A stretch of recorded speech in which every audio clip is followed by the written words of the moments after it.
Hello friends, welcome to do practice. आज हम करेंगे अकाउंटेंसी में first chapter financial statement for not for profit organisation.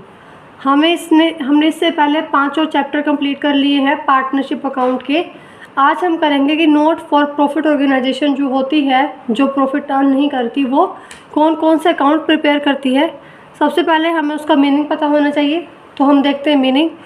Not for profit organisation, not for profit organisation वो वाली organisation होती है जो इसलिए बनाई जाती है, उनका मेन पर्पस क्या होता है, प्रॉफिट अर्न करना नहीं होता।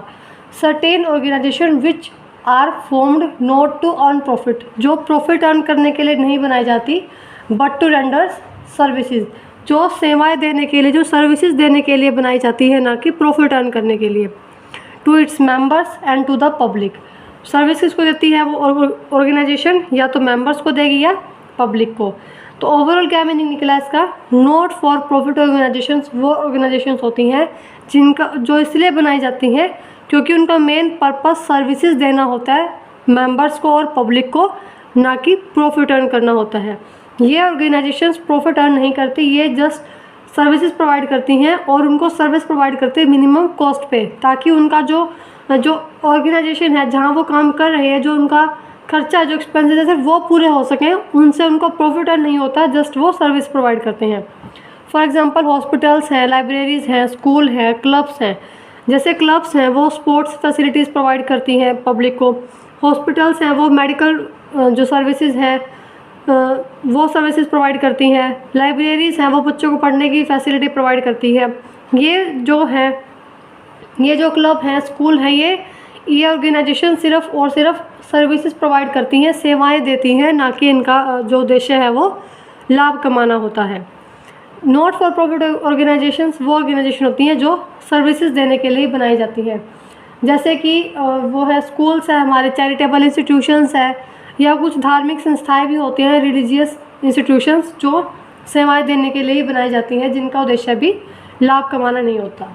तो जो इनका इनकम का सोर्स होता है, क्योंकि अब देखो ये ना तो प्रॉफिट अर्न कर रही, बट इनका इनकम का सोर्स क्या होता है, फिर ये कहाँ से इनकम प्राप्त करती हैं, कहाँ से अपने एक्सपेंसेस को कवर करती हैं। तो ये अपने एक्सपेंसेस को कवर करती हैं, कई बार इनको गवर्नमेंट ग्रांट देती है। समटाइम्स जो भी इस ऑर्गेनाइजेशन के मेंबर्स बनेंगे वो मेंबर्स सब्सक्रिप्शन देते हैं, मीन्स चंदा देते हैं, वो सब्सक्रिप्शन से इनकी इनकम होती है, डोनेशन से इनकी इनकम होती है। और जो गवर्नमेंट ग्रांट देती है, गवर्नमेंट इनको कुछ फाइनेंशियल असिस्टेंस मीन्स कुछ वित्तीय सुविधाएं देगी, तो उनसे ही जो पैसा आएगा वो इनकी इनकम का सोर्स होता है। वैसे तो हमें पता चला कि नॉट फॉर प्रॉफिट ऑर्गेनाइजेशन जिनका काम सेवाएं देना होता है, सर्विसेज देना होता है, पर ऐसा नहीं है कि अगर ये प्रॉफिट अर्न नहीं करेंगे तो ये अकाउंट नहीं बनाएंगे।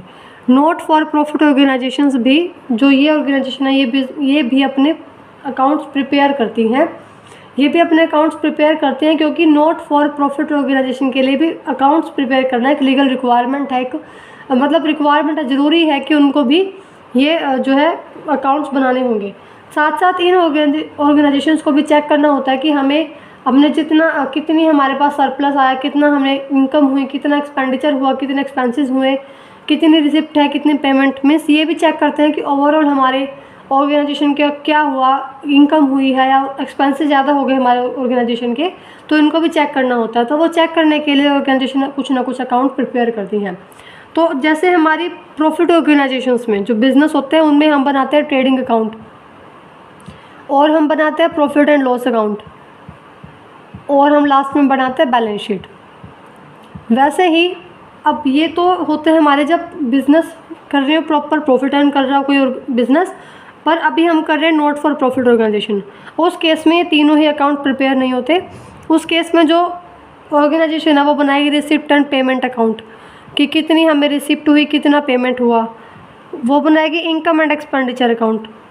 जो ऑर्गेनाइजेशन है जो प्रॉफिट अर्न नहीं कर रही, वो प्रॉफिट एंड लॉस अकाउंट के बजाय बनाएगी इनकम एंड एक्सपेंडिचर अकाउंट। इसको बिल्कुल सेम माना जाता है प्रॉफिट एंड लॉस अकाउंट की तरह ही, पर इसका नाम है इनकम एंड एक्सपेंडिचर अकाउंट।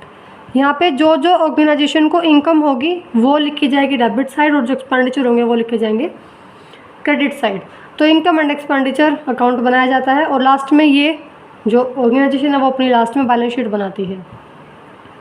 तो यहाँ से मैं मीनिंग क्लियर हुआ कि नॉट फॉर प्रॉफिट ऑर्गेनाइजेशंस जो अपने अकाउंट्स प्रिपेयर करते हैं, जो एक लीगल रिक्वायरमेंट है, साथ साथ इनका मेन काम होता है सर्विसेज प्रोवाइड करना पब्लिक को और उसके मेंबर्स को। और इनका सोर्स ऑफ इनकम होता है सब्सक्रिप्शन है, डोनेशन है, या कोई गवर्नमेंट ऐड दे रही है, गवर्नमेंट ग्रांट दे रही है, तो वो उनसे जो इनकम होगी वही इनका इनकम का सोर्स है। अब बात करते हैं कि features and characteristics of not for profit organisations, कि इनके फीचर्स कैरेक्टरिस्टिक्स क्या हैं। फर्स्ट है main M is service. First characteristics है कि जो ये ऑर्गेनाइजेशंस हैं इनका मेन एम, इनका मेन ऑब्जेक्टिव ही सर्विस प्रोवाइड करना होता है। ये सर्विस प्रोवाइड ही करते हैं। जैसे कि जो ये है क्लब है वो स्पोर्ट्स फैसिलिटी प्रोवाइड करता है, जो लाइब्रेरीज़ है वो बच्चों को पढ़ने की फैसिलिटी प्रोवाइड करती है, जो हॉस्पिटल है वो हेल्थ केयर की फैसिलिटी प्रोवाइड करता है। तो इनका मेन एम क्या होता है, सर्विस प्रोवाइड करना। ऐसा नहीं है कि कुछ भी चार्ज नहीं करते ये अपने पब्लिक से या कस्टमर से, ये चार्ज करते हैं बट मिनिमम कॉस्ट पे चार्ज करते हैं कि जहाँ से उनके एक्सपेंसेस कवर हो जाएं बस। मतलब प्रॉफिट अर्न नहीं करते, पर ऐसा नहीं है कि बिल्कुल चार्ज नहीं करते, चार्ज करते हैं पर मिनिमम कॉस्ट पे चार्ज करते हैं। सेकेंड है फॉर्म कैसी है इस ऑर्गेनाइजेशन की, तो इस ऑर्गेनाइजेशन की फॉर्म है, ये एक चैरिटेबल ट्रस्ट माना जाता है सोसाइटी के लिए। जो एक चैरिटेबल ट्रस्ट है, मीन्स एक चैरिटेबल ट्रस्ट है ऐसी संस्था जो सिर्फ सेवाएं देने के लिए ही होती हैं, या इनको और जो इनकी सोसाइटी है और जो सब्सक्राइबर है, मीन्स जो इस ऑर्गेनाइजेशंस के मेंबर होंगे, जो सब्सक्रिप्शन देंगे इस ऑर्गेनाइजेशन में, वो ही इस ऑर्गेनाइजेशन के मेंबर्स माने जाएंगे। तो इसकी फॉर्म कैसी हुई, they are set up of charitable institutions, charitable trust की तरह ये होती हैं नॉट फॉर प्रॉफिट ऑर्गेनाइजेशंस। और जो सोसाइटी में जो भी इनके सब्सक्राइबर होंगे, जो इनको सब्सक्रिप्शन देंगे इन ऑर्गेनाइजेशंस को, वो इनके मेंबर्स होंगे। थर्ड है सेपरेट एंटिटी। जो ये ऑर्गेनाइजेशन है इसकी सेपरेट एंटिटी है अपने मेंबर से, मतलब जो ऑर्गेनाइजेशन है उसकी एंटिटी अलग है, उसका अस्तित्व अलग है अपने मेंबर से। मेंबर्स अलग माने जाएंगे और ऑर्गेनाइजेशन अलग मानी जाएगी। जैसे हमारा पार्टनरशिप अकाउंट में होता था कि जो फर्म अलग है और उस फर्म के पार्टनर्स अलग हैं, वैसे सेपरेट एंटिटी है नॉट फॉर प्रॉफिट ऑर्गेनाइजेशन की ही, कि जो ऑर्गेनाइजेशन है जो प्रॉफिट अर्न नहीं कर रही है, वो संस्था की और उसके मेंबर्स दोनों का अस्तित्व अलग अलग है, दोनों का अस्तित्व सेम नहीं है। उसके बाद नेक्स्ट पॉइंट आता है मैनेज्ड बाय इलेक्टेड मेंबर्स। जो ये ऑर्गेनाइजेशन है ये उन्हीं मेंबर से मैनेज की जाएगी जो मेंबर्स इलेक्टेड होते हैं, या तो वो ऑर्गेनाइजेशन इलेक्टेड करेगी मेंबर को, या तो जो ऑर्गेनाइजेशन है वो चूज़ करेगी, या सोसाइटी के अकॉर्डिंग जो भी मेंबर्स इलेक्टेड होंगे, जो चूज़ होंगे, जो सेलेक्टेड मेंबर्स होंगे, वही मैनेज करेंगे इस ऑर्गेनाइजेशन को। नेक्स्ट पॉइंट आता है हमारा fifth point, major source of income, की इनका इनकम का सोर्स क्या है। तो हमने किया था कि इनका इनकम का सोर्स है, ये ऑर्गेनाइजेशन सब्सक्रिप्शन से अर्न करती हैं पैसा। जैसे कि जो सब्सक्राइबर हैं, जो मेंबर्स बनेंगे इस ऑर्गेनाइजेशन के, जब वो मेंबर बनेंगे इस ऑर्गेनाइजेशन के लिए, तो उनको कुछ ना कुछ सब्सक्रिप्शन देना पड़ेगा, कुछ ना कुछ चंदा देना पड़ेगा। तो जो चंदा है, जो सब्सक्रिप्शन है, वो भी इनकी इनकम का सोर्स है। जो डोनेशन है ऑर्गेनाइजेशंस में, वो भी इनकी इनकम का सोर्स है। या कोई गवर्नमेंट है वो इनको फाइनेंशियल असिस्टेंस प्रोवाइड करती है, कुछ वित्तीय सुविधाएँ प्रोवाइड करती है, या फिर कोई ग्रांट मिलती है गवर्नमेंट से, तो वो सब इनकी मेजर सोर्स ऑफ इनकम में आता है। कि मतलब इन सोर्सेज से जो ऑर्गेनाइजेशन है वो इनकम कमाती है। नेक्स्ट पॉइंट है surplus not distributed among members. जैसे कि अभी ज़रूरी नहीं है कि इक्वली ही होगा इनकम एंड एक्सपेंडिचर, में भी कुछ ना कुछ सरप्लस आए। अगर सरप्लस आता है, मान के चलो कि जो हमारे एक्सपेंडिचर हुआ, जो एक्सपेंसेस हुआ हमारे 1 लाख के, और हमारे पास सरप्लस है 1,20,000 का, तो जो एक्स्ट्रा 20,000 है इसका हम क्या करेंगे। तो हम पार्टनरशिप अकाउंट में तो वो डिस्ट्रीब्यूट कर देते थे पार्टनर्स के बीच में, बट अब हम उस सरप्लस को, एक्स्ट्रा जो अमाउंट आई है हमारे पास, एक्स्ट्रा सरप्लस आया है, उसको हम डिस्ट्रीब्यूट नहीं करेंगे मेंबर्स के बीच में। Surplus is not distributed among members. तो इस सरप्लस का हम क्या करेंगे, इस सरप्लस को हम कैपिटल फंड में ऐड कर देंगे। Surplus is added to the capital fund but not distributed among its members. जो भी इस ऑर्गेनाइजेशन के मेंबर होंगे उनमें सरप्लस नहीं बांटा जाएगा, बल्कि ये सरप्लस एक कैपिटल फंड में जो है ऐड कर दिया जाएगा। उसके बाद नेक्स्ट पॉइंट आता है हमारा अकाउंट। इसमें कौन कौन से अकाउंट प्रिपेयर होंगे। पहली बात तो ये ऑर्गेनाइजेशन पे अकाउंट प्रिपेयर करते हैं, क्योंकि एक लीगल रिक्वायरमेंट है कि इनको भी अपने अकाउंट्स प्रिपेयर करने होते हैं, और ये अपने अकाउंट्स प्रिपेयर करती हैं। ये प्रिपेयर करती हैं profit and loss, income and expenditure account, receipt and payment account और बैलेंस शीट। तो ये भी अकाउंट्स प्रिपेयर करती हैं क्योंकि इनकी लीगल रिक्वायरमेंट है, इनको भी चेक करना होता है ऑर्गेनाइजेशन को कि कितना प्रॉफिट, कितना सरप्लस है, कितना डेफिसिट हुआ है। उसके बाद आता है हमारा last point, form of account, कि इनके अकाउंट की फॉर्म कैसी होती है। तो जो ये ऑर्गेनाइजेशन है ये भी सिंपल बिजनेस की तरह अपने जो अकाउंट्स है वो at the end of year बनाती है। मतलब जब ईयर का एंड होगा, जो 31 मार्च आता है, तो उसको ये अकाउंट्स प्रिपेयर करेंगी और इनमें बनाए जाएंगे रिसिप्ट एंड पेमेंट अकाउंट जो कि कैश बुक की तरह होता है, इनकम एंड एक्सपेंडिचर अकाउंट जो हमारा प्रॉफिट एंड लॉस अकाउंट की तरह होता है, और लास्ट में बनती है बैलेंस शीट। तो ये हमारा हमने आज किया नोट फॉर प्रॉफिट ऑर्गेनाइजेशन का मीनिंग और फीचर। अब हम करते हैं कि नोट फॉर प्रॉफिट ऑर्गेनाइजेशन और प्रॉफिट अर्निंग ऑर्गेनाइजेशन में मेन डिफरेंस है क्या। तो उसके बाद आप डिफरेंस कि not for profit organisation and profit organisation के बीच में क्या डिफरेंस है। फर्स्ट आता है हमारा प्राइमरी मोटिव, कि नोट फॉर प्रॉफिट ऑर्गेनाइजेशन का मेन प्राइमरी मोटिव क्या होता है, मेन ऑब्जेक्टिव क्या होता है कि provide service. Not for profit organisation is primary motive of providing services. इनका मेन काम होता है सेवाएं प्रदान करना, सेवाएं सर्विसेज प्रोवाइड करना पब्लिक को, उसके मेंबर्स को। और इनका मेन मोटिव प्रॉफिट अर्न करना नहीं होता, ये सिर्फ और सिर्फ सेवाएं प्रदान करने के लिए इनकी ऑर्गेनाइजेशन बनाई जाती है। ये चैरिटेबल ट्रस्ट बनाए जाती हैं ताकि लोगों को, पब्लिक को सेवाएं दे सकें। जैसे हॉस्पिटल्स हैं वो मेडिकल सर्विस प्रोवाइड करते हैं पब्लिक को। उसके बाद आता है हमारा प्रॉफिट अर्निंग ऑर्गेनाइजेशन का प्राइमरी मोटिव होता है प्रॉफिट अर्न करना। ये बिज़नेस इसीलिए बनाए जाते हैं ताकि प्रॉफिट अर्न करें। वो अपना सामान को बना के उसको सेल करते हैं, प्रॉफिट के ऊपर ही इनका काम सर्विसेज देने के बजाय प्रॉफिट अर्न करना होता है। सेकंड पॉइंट आता है हमारा कैपिटल अकाउंट और कैपिटल फंड, कि कौन सी ऑर्गेनाइजेशन जो है, कौन सा बिजनेस जो है कैपिटल अकाउंट बनाता है, कौन सा कैपिटल फंड बनाता है। तो नोट फॉर प्रॉफिट ऑर्गेनाइजेशन बनाती है कैपिटल फंड।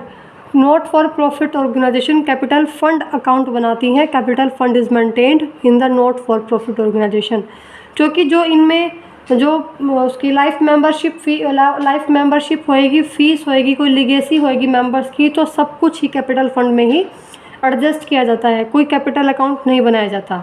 अगर कोई सरप्लस है तो भी कैपिटल फंड में एडजस्ट होगा, लाइफ मेंबरशिप फीस होगी तब भी कैपिटल फंड में एडजस्ट होगी, कोई फ़ी होगी तब भी मेंबरशिप कैपिटल फंड में एडजस्ट होगी, कोई लिगेसी होगी तो वो भी कैपिटल फंड में ही एडजस्ट होगी। बट प्रॉफिट अर्निंग ऑर्गेनाइजेशंस के अंदर कैपिटल अकाउंट बनाया जाता है। Capital account is maintained. कोई प्रॉफिट होगा तो कैपिटल अकाउंट में हम कैपिटल में ऐड करते हैं। तो और कोई इंटरेस्ट इन कैपिटल है, जो भी कुछ है वो उसके लिए हमें कैपिटल अकाउंट बनाते हैं, ना कि कैपिटल फंड।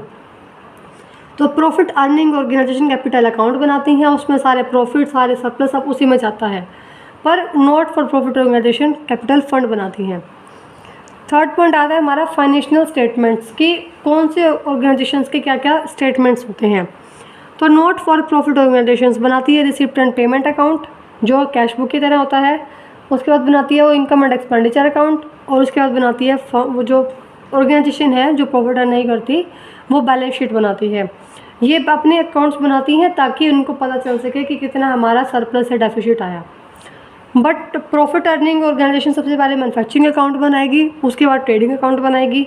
ट्रेडिंग अकाउंट का जो ग्रॉस प्रॉफिट या ग्रॉस लॉस होगा वो net profit and loss account में जाएगा, और उसका जो नेट प्रॉफिट नेट लॉस आएगा वो बैलेंस शीट में जाएगा। तो मीन्स ये प्रॉफिट अर्निंग ऑर्गेनाइजेशन 4 अकाउंट्स बनाती हैं, but not for profit organisation 3 account बनाती है, receipt and payment account, income expenditure account और बैलेंस शीट। हमारा फोर्थ पॉइंट आता है सरप्लस और डेफिसिट।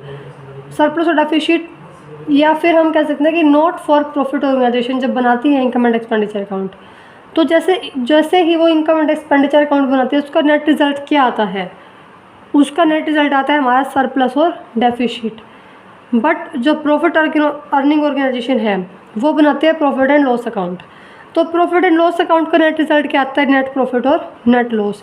जैसे प्रॉफिट एंड लॉस अकाउंट का बैलेंस नेट प्रॉफिट या नेट लॉस में आता है, वैसे ही इनकम एंड एक्सपेंडिचर का जो इनकम एंड एक्सपेंडिचर अकाउंट है उसका जो नेट रिजल्ट है, मीन्स जो उसका ओवरऑल रिजल्ट आएगा वो नेट प्रॉफिट नेट लॉस के बजाय सरप्लस या डेफिसिट आएगा। अगर इनकम ज़्यादा है एक्सपेंसेस से तो सरप्लस आएगा, और अगर एक्सपेंसेस ज़्यादा है इनकम से तो फिर डेफिसिट आएगा, मीन्स कमी होएगी। उसके बाद लास्ट पॉइंट आता है हमारा प्रॉफिट और सरप्लस डिस्ट्रीब्यूटेड। जो नॉट फॉर प्रॉफिट ऑर्गेनाइजेशन है, अगर उनकी ऑर्गेनाइजेशन में इनकम एंड एक्सपेंडिचर अकाउंट बनाने के बाद कोई सरप्लस आता है, मतलब इनकम ज़्यादा हुई है, एक्सपेंडिचर कम हुए हैं, तो सरप्लस आ गया, तो उस सरप्लस को हम मेंबर्स के बीच में डिस्ट्रीब्यूट नहीं करेंगे। Not distributed among its members, वो मेंबर्स के बीच में डिस्ट्रीब्यूट नहीं होगी, वो कैपिटल फंड में ऐड हो जाएगी। पर अगर प्रॉफिट अर्निंग ऑर्गेनाइजेशन में प्रॉफिट एंड लॉस अकाउंट से कोई नेट प्रॉफिट आता है, तो उसको हम डिस्ट्रीब्यूट करेंगे ओनर्स के में, जो भी बिज़नेस का ओनर होएगा उस पर डिस्ट्रीब्यूट हो जाएगा, उसको हम अनडिस्ट्रीब्यूटेड नहीं रखते हैं। और दूसरी सबसे बड़ी बात, इस नॉट फॉर प्रॉफिट ऑर्गेनाइजेशन में कैपिटल फंड अकाउंट बनाया जाता है और प्रॉफिट अर्निंग ऑर्गेनाइजेशन में कैपिटल अकाउंट बनाया जाता है। तो ये हमने डिफरेंस किया। आज हमने किया meaning not for profit organisation का, उसके बाद हमने किया कैरेक्टरिस्टिक्स और फीचर, और अब हमने किया डिफरेंस, दोनों में मेन डिफरेंस है क्या और कहाँ कौन सा अकाउंट बनता है। आई होप आप सबको समझ में आया होगा।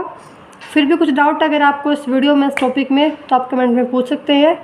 और अगर आपको वीडियो पसंद आ रही है तो वीडियो को लाइक कीजिए, शेयर कीजिए, कमेंट कीजिए और चैनल को सब्सक्राइब कीजिए ताकि आपको आने वाली वीडियो की नोटिफिकेशन मिलती रहे।